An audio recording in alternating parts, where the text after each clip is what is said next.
Ella fue casada a los 12 años y se convirtió en reina consorte sin poder real en la corte castellana, madre del futuro monarca, pero una extranjera silenciada por la nobleza de Castilla. Una mujer cuya vida fue una pieza de ajedrez diplomático.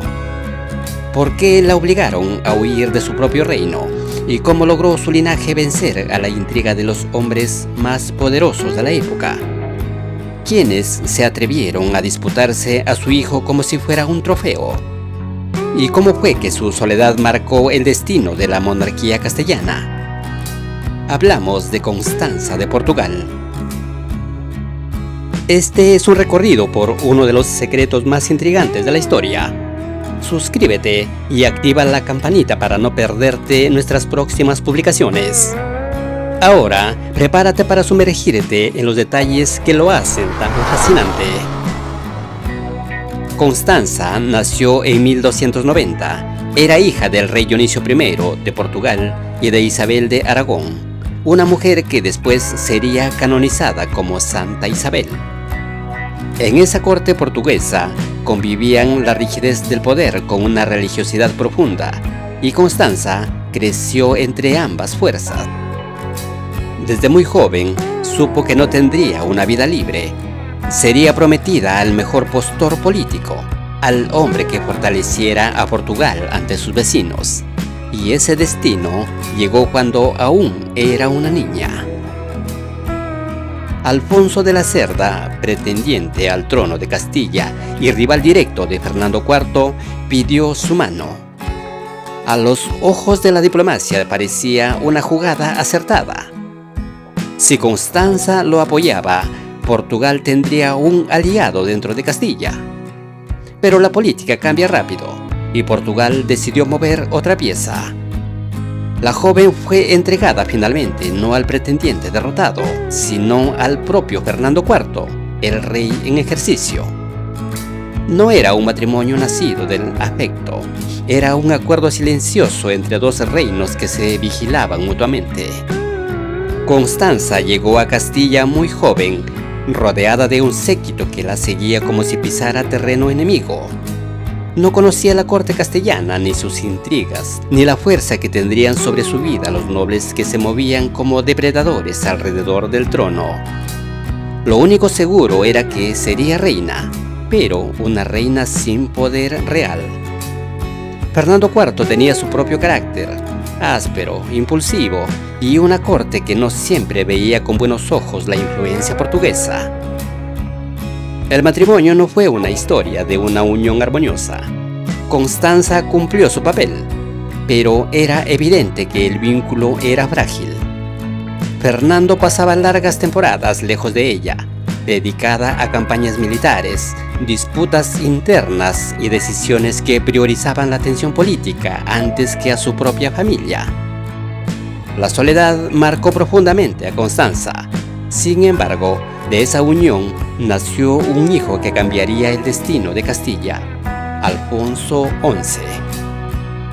La muerte de Fernando IV llegó pronto y de forma abrupta, cuando Alfonso XI era solo un niño. Y aquí empieza la parte más tensa de la vida de Constanza, la regencia. O mejor dicho, la batalla por ocupar ese espacio. Porque aunque era la madre del heredero, la corte castellana no estaba dispuesta a dejarle el poder fácilmente. Los nobles comenzaron a mover hilos. Había familias que querían controlar al rey niño, asegurándose de que su propio linaje dominara Castilla. Constanza, extranjera, educada en otra corte, sin una red sólida de aliados locales, quedó aislada. Incluso, su propia familia en Portugal no podía intervenir abiertamente sin provocar un conflicto. Y ella lo sabía. Cualquier paso en falso podía interpretarse como intromisión portuguesa. Aún así, Constanza trató de proteger a su hijo.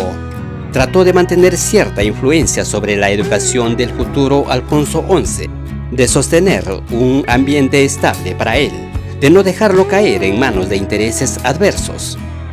Pero los nobles castellanos tenían otros planes. Con el tiempo, la regencia se fragmentó en luchas internas que no incluían realmente a Constanza. Ella fue arrinconada, apartada y finalmente ignorada. La situación se volvió prácticamente insostenible. Su presencia era incómoda para quienes querían gobernar tras la figura del rey niño. Y ella entendió que, aunque quedarse parecía lo más lógico para una madre, quedarse también podía ser lo más peligroso. Fue entonces cuando tomó una de las decisiones más difíciles de su vida: abandonar Castilla y regresar a Portugal. ¿Fue una retirada?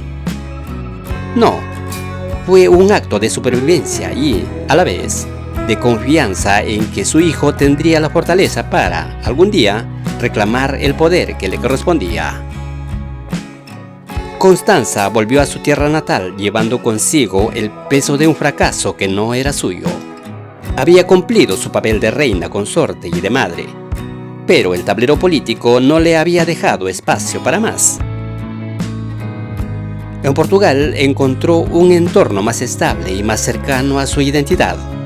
Su madre, Isabel de Aragón, ya viuda, vivía como una figura respetada por su santidad y su influencia caritativa. Constanza convivió en un ambiente más tranquilo, quizá por primera vez en su vida.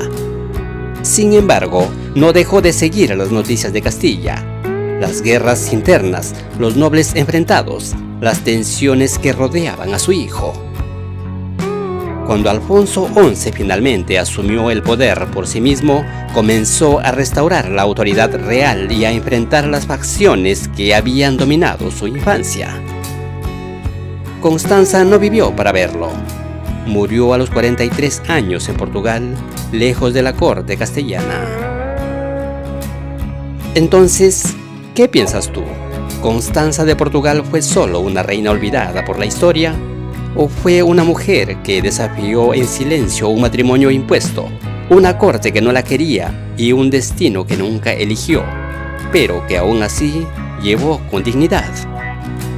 Si esta historia te atrapó, suscríbete al canal y activa las notificaciones.